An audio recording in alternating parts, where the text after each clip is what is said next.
Here with me in New York, Jonathan Darman, and with me from Austin, Texas, H.W. Brands. All right, so we're talking about big promises in inaugural speeches. In his address, JFK referenced back to a previous speech he'd given years before at Rice University about space exploration as a new frontier. Let's listen to a bit of that address. Let both sides seek to invoke the wonders of science instead of its terrors. Together, let us explore the stars, conquer the deserts, eradicate disease, tap the ocean depths, and encourage the arts and commerce.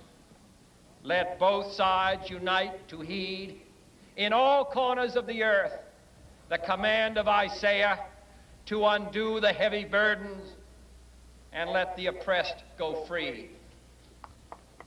And if a beachhead of cooperation may push back the jungle of suspicion, let both sides join in creating a new endeavor, not a new balance of power, but a new world of law, where the strong are just and the weak secure and the peace preserved. All this will not be finished in the first 100 days. Nor will it be finished in the first 1,000 days, nor in the life of this administration, nor even perhaps in our lifetime on this planet.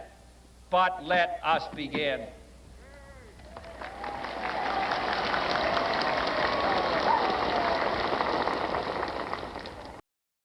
All right, H.W., let me start with you. What was JFK trying to project there, particularly to the younger generation?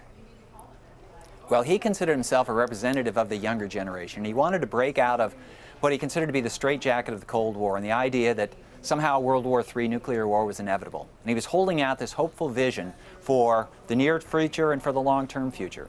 One of the things that's been strikingly missing from Donald Trump's rhetoric is this long-term vision. So where does he see the United States 5 years from now, 10 years from now, 50 years from now?